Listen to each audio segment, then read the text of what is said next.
De regreso, una producción del programa de egresados de la Universidad Nacional de Colombia para UN Radio.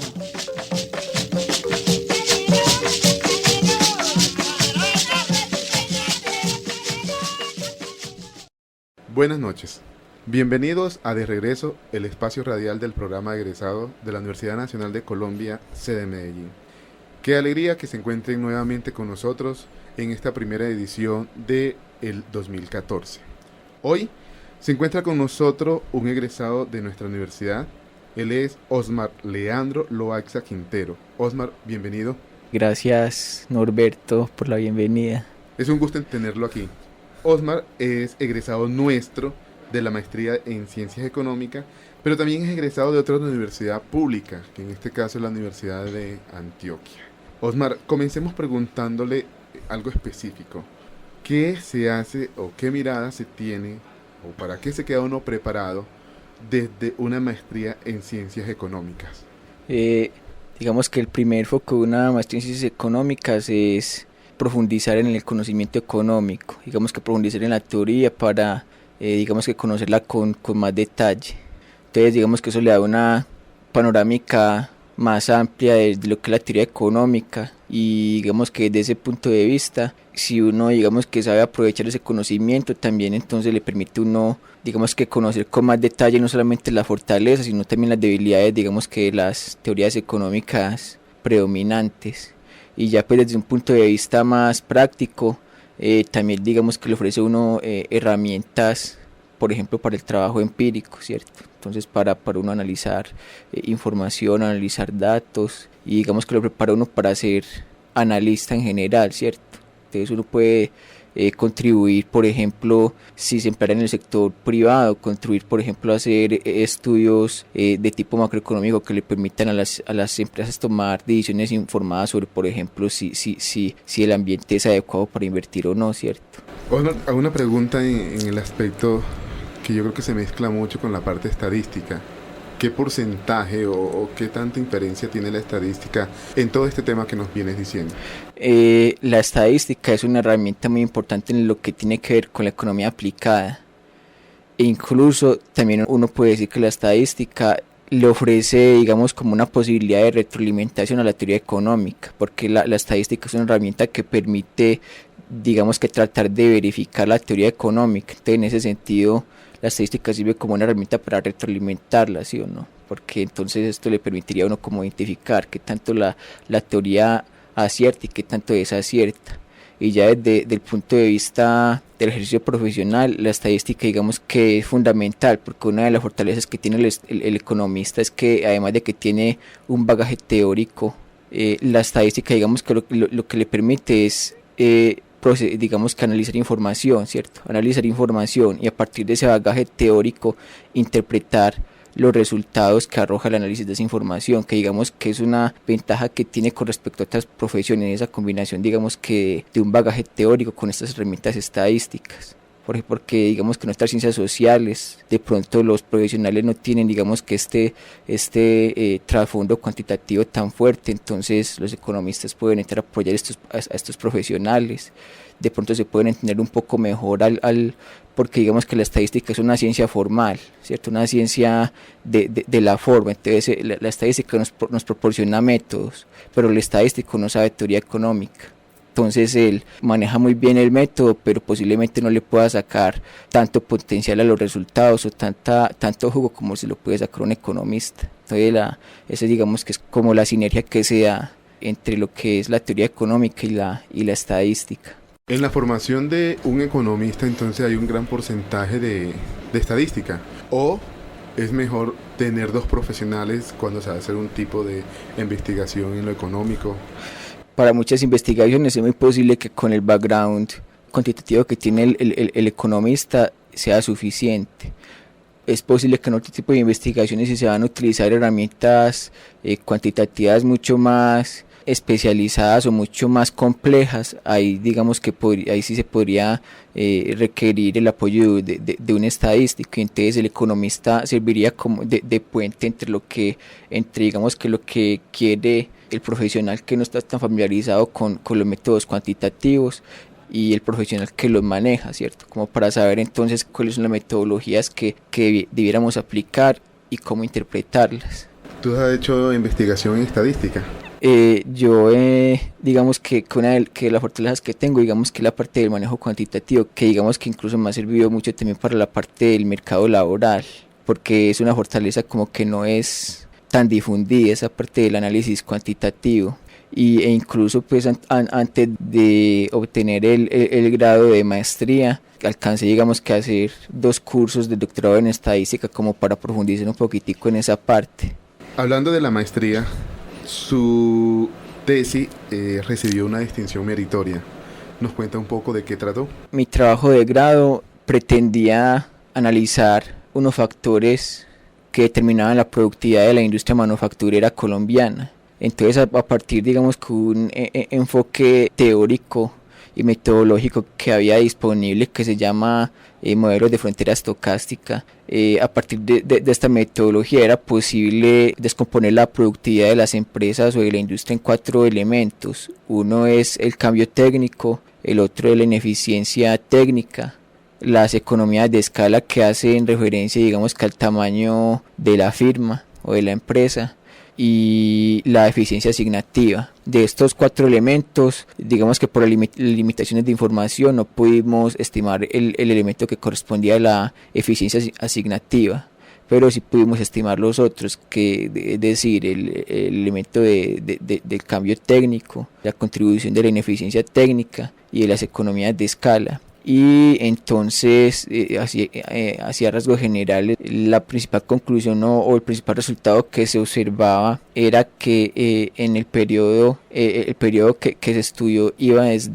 teníamos datos de la industria manufacturera que iban desde el 90 hasta el 2007 a nivel de departamentos. Entonces observábamos que entre el 90 y el 2000 el principal factor que afectaba la productividad de la industria era la ineficiencia técnica. La disminución de la ineficiencia técnica era lo que explicaba la mayor proporción del mejoramiento en la productividad. Y uno podría, digamos que, si uno revisa, digamos que los hechos históricos que acontecieron en la década de los 90, uno podría interpretar que eso es como algo que quedó pendiente ahí, reforzar de pronto con más cifras, pero uno podría especular de que esta disminución en la ineficiencia técnica se debió al proceso de apertura que se profundizó bajo las políticas de liberalización que se implementaron durante el gobierno de Gaviria, y porque digamos que esta liberalización lo que hizo fue exponer a la industria nacional, exponerla digamos que de una manera más frontal a la competencia externa, y esto obligó a que la industria para poder sobrevivir tuviera que mejorar sus procesos productivos. Entonces por este asunto uno podría pensar que mejoró la ineficiencia técnica y por esa vía la productividad. Si te entiendo bien, fue un resultado, o fue ese choque, por así llamarlo, de una vez llegar a un libre mercado, ¿qué se dice? ¿Fue positivo? ¿O por el contrario, cuando hablas de la disminución de la eficiencia técnica, demuestra cómo impactó en ese periodo, en esa década que nos hablabas? Pues obviamente el proceso de liberalización va a favorecer algunos intereses y otros los va a afectar negativamente, ¿cierto? No todo el mundo gana. Lo que desde la teoría económica, digamos que predominante se piensa es que la liberalización tiende a hacer las empresas más eficientes, es decir, hace que las empresas traten de sacarle mayor provecho a sus insumos y a sus factores productivos, porque se ven digamos que expuestas al influjo de la competencia internacional. Digamos que previo a la década de los 90 Colombia era una economía un poco menos abierta y lo que se manejaba era una política de industrialización que lo que trataba era de proteger la industria nacional, limitando las importaciones de productos que competían con ella, y trataba de promover las exportaciones, aunque de manera no muy exitosa, porque digamos que hasta cierto punto muchas empresas digamos que se durmieron por estar protegidas. Incluso recibían subsidios del gobierno o tasas de interés preferencial muy bajas. Entonces de pronto esto hacía que las empresas no vieran la necesidad de sacarle el máximo rendimiento a sus factores productivos. Y al llegar digamos que el gobierno o al implementarse estas políticas de liberalización, la industria al ver que, porque digamos que una de las medidas fue reducir los aranceles, no se disminuyeron inmediatamente ni se eliminaron inmediatamente los aranceles de todos los productos, pero sí hubo una disminución importante de los aranceles, eso. Entonces esto significó que las importaciones eran más baratas, entonces productos extranjeros podían competir de manera directa con los productos locales. Entonces las empresas que digamos que lograron sortear este embate lo hicieron tratando de mejorar sus procesos productivos para sacarle una mayor rentabilidad a los factores de producción que empleaban. Entonces entre el 90 y el 2000 se ve que la disminución de la ineficiencia o el mejoramiento de la eficiencia, también dicho de otra manera, fue el factor que mayor contribución tuvo al mejoramiento de la productividad de la industria. Y en la otra parte del periodo entre el 2000 y el 2007, el factor que se vio que tenía una mayor contribución era el que tenía que ver con el cambio tecnológico. Y entonces, desde lo que uno puede interpretar desde los hechos históricos que ocurrieron en este periodo, uno podría presumir que este aumento o este mejoramiento del aspecto tecnológico se vio favorecido por dos circunstancias. Una, la importación de maquinaria.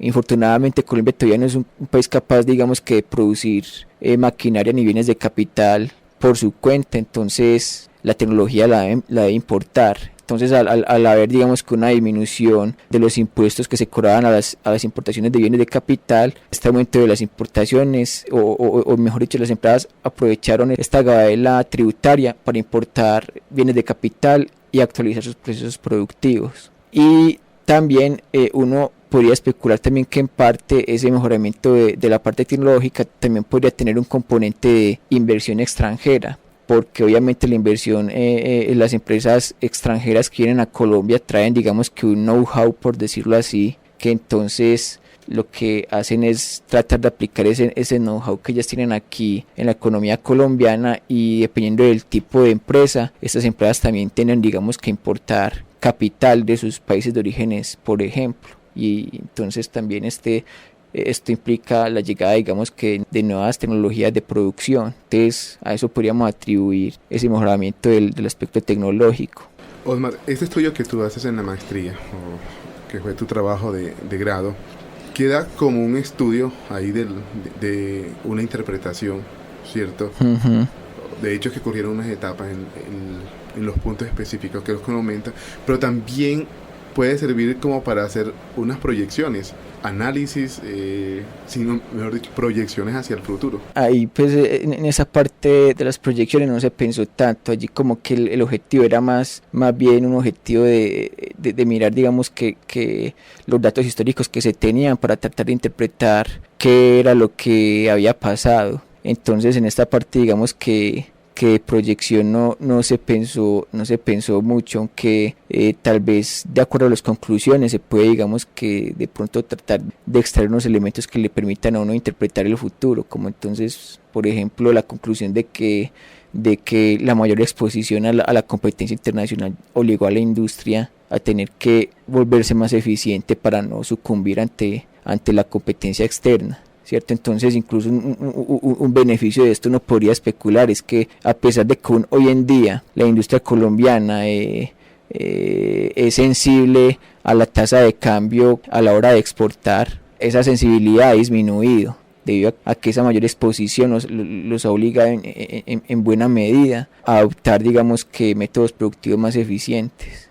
Osmar, ¿a qué te dedicas en estos momentos? En este momento estoy trabajando mi trabajo principal es la investigación y la extensión en la Universidad Pontificia Bolivariana. En este momento estoy en un proyecto que apenas está en sus fases iniciales, que pretende tratar de mirar los efectos probables de la construcción de las llamadas autopistas de la prosperidad, que son estos proyectos de infraestructura vial que el gobierno nacional va a financiar en gran parte aquí en Antioquia. Entonces lo que se quiere es mirar qué efecto va a tener sobre Antioquia la construcción de estas nuevas vías, y digamos que su inauguración, ¿cierto? Cada paso después de que se inauguren estas vías, qué impacto van a tener sobre Antioquia y sobre sus municipios. Pero impacto desde la comunicación que genera, de la interconexión, por así llamarlo, la mejora en la interconexión, o impacto por donde pasa, no sé, en cuanto a lo ambiental específicamente.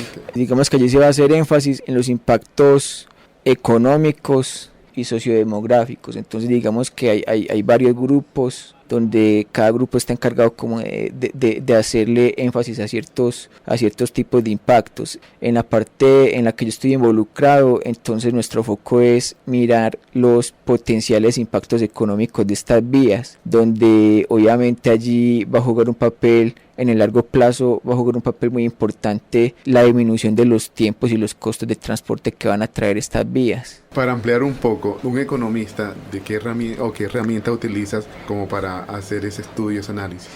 Desde un punto de vista metodológico, lo que vamos a implementar una metodologías econométricas donde queremos mirar cómo es impactado el crecimiento de los municipios a través, digamos, que un conjunto de variables que reflejan varios aspectos de estos municipios. Por ejemplo, entonces mirar el crecimiento de los municipios y el departamento, cómo es afectado por la infraestructura, por la educación, digamos que otras características sociales o demográficas que posean los municipios. Y entonces desde allí tratar de mirar, dado que este municipio tiene esas características y dado que sabemos que van a disminuir, por ejemplo, los costos de transporte o de desplazamiento, cuál va a ser el probable efecto sobre este municipio, sobre este grupo de municipios. Digamos que también en gran parte es un asunto un poco especulativo, porque es muy difícil tratar de anticiparse al futuro, pero la gobernación, digamos que es la que contrató este proyecto, quiere al menos tener unas luces. Entonces lo que se va a buscar allí es como tratar de anticipar tendencias, entonces al menos mirar cuáles podrían ser las zonas potencialmente beneficiadas, posiblemente porque la construcción de las autopistas o de las nuevas vías las puedan hacer más atractivas para ciertas inversiones. ¿Y qué han encontrado hasta el momento? En este momento, como apenas estamos en las fases iniciales, todavía no hemos digamos que obtenido resultados, apenas estamos en la formulación, estamos, digamos que finiquitando la etapa de formulación metodológica. Entonces no es como posible anticipar resultados. Tú haces el pregrado en la Universidad de Antioquia, haces el posgrado en la Universidad Nacional, has estado en un ambiente de universidad pública. Háblanos un poco a los oyentes, ¿qué significa para ti ese ambiente de universidad pública? La universidad pública para mí significa pluralismo y tener, digamos, que una mirada un poco más crítica de la realidad. O sea, son como las características de pronto que yo pensaría definitorias de la universidad pública, que el ambiente de la universidad le promueve, digamos, que ese pensamiento crítico, de manera que, por ejemplo, uno incluso en su proceso formativo, uno cuestiona, por ejemplo, lo que le enseñan, ¿cierto? Uno no toma, digamos, que directamente por cierto lo que le enseñan, sino que uno cuestiona. Y digamos que eso es un valor agregado importante que da la universidad pública. Bueno, hablemos un poco más de Osman. Osman es de Medellín. Sí, yo soy de acá de Medellín. ¿Por qué llegas a estudiar economía, perdón?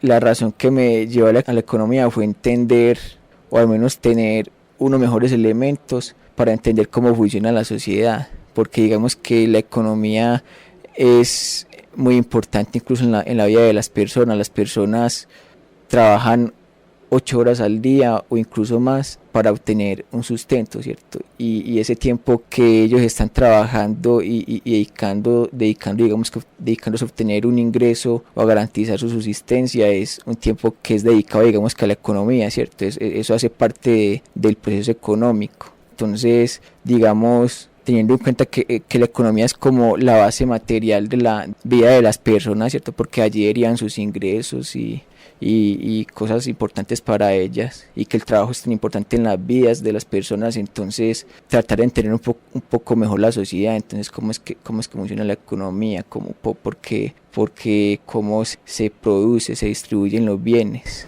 ¿Y te encuentras satisfecho con lo que estudiaste?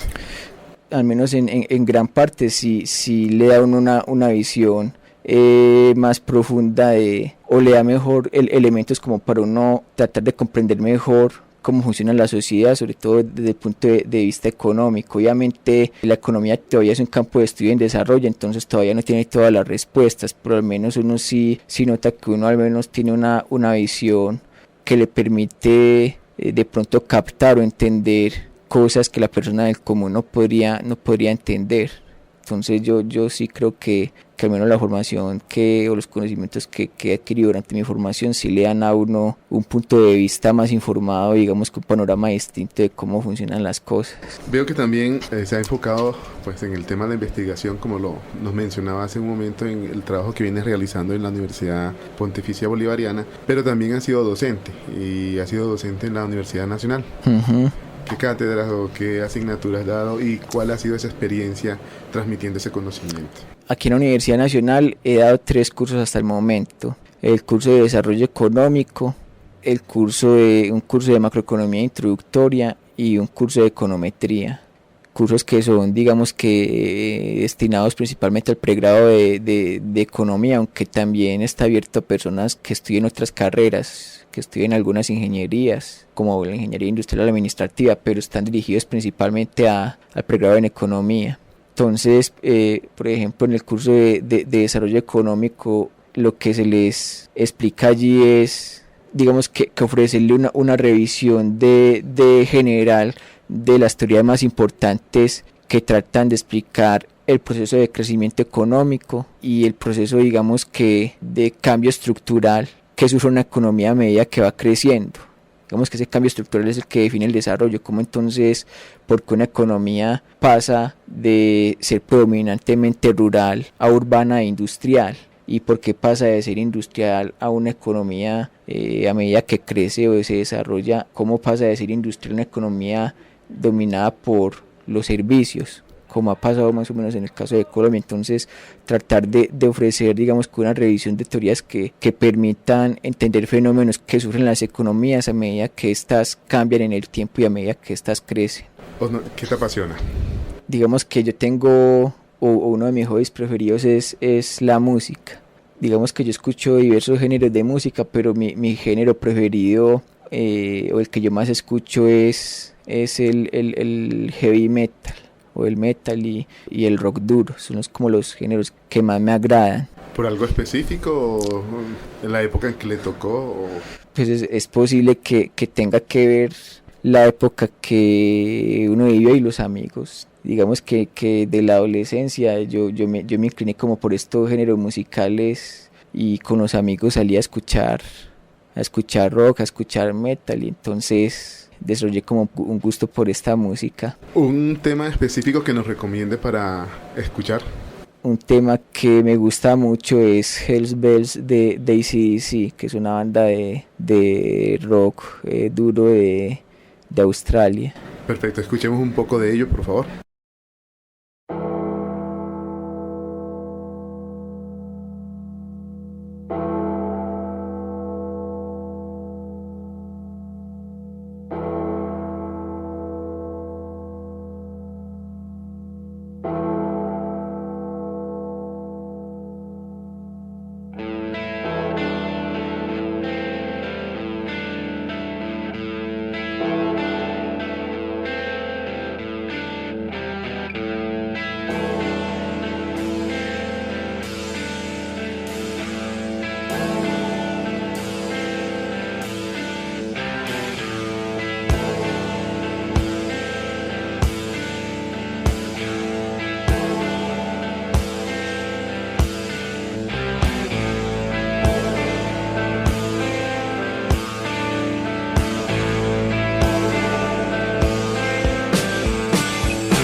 ¿Y hay otra canción, música, género específico que también le guste? En general a mí me gusta, digamos, que la buena música en la que uno ve que el artista pone cierto esmero y trata, digamos, que de elaborar bien la canción, ¿cierto? Que incorpora diversos elementos como para que la composición sea más rica melódicamente.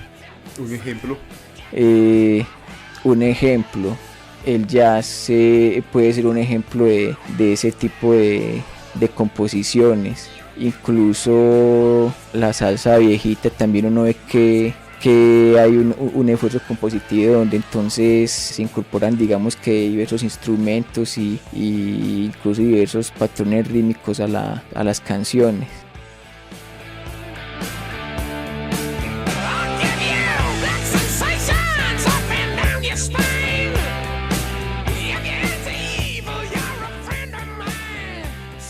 ¿Nos recomienda otro tema para despedir el programa? Otro tema puede ser The Immigrant Song de Led Zeppelin. Bueno, Osmar, muchas gracias por estar con nosotros en este espacio. Esperamos seguir contando contigo en una próxima ocasión. Gracias a usted, Norberto, por el espacio. Perfecto, este siempre es su casa.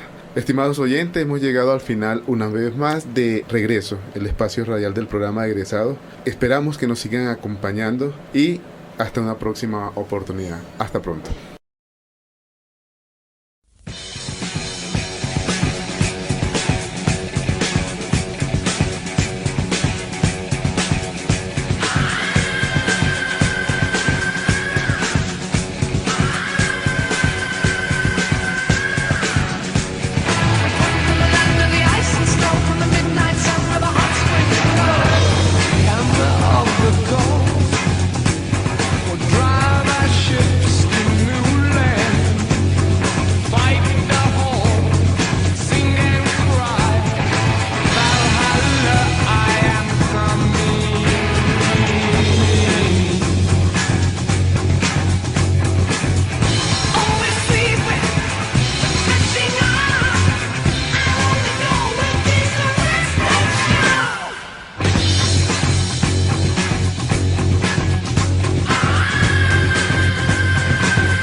De regreso, una producción del programa de egresados de la Universidad Nacional de Colombia para UN Radio.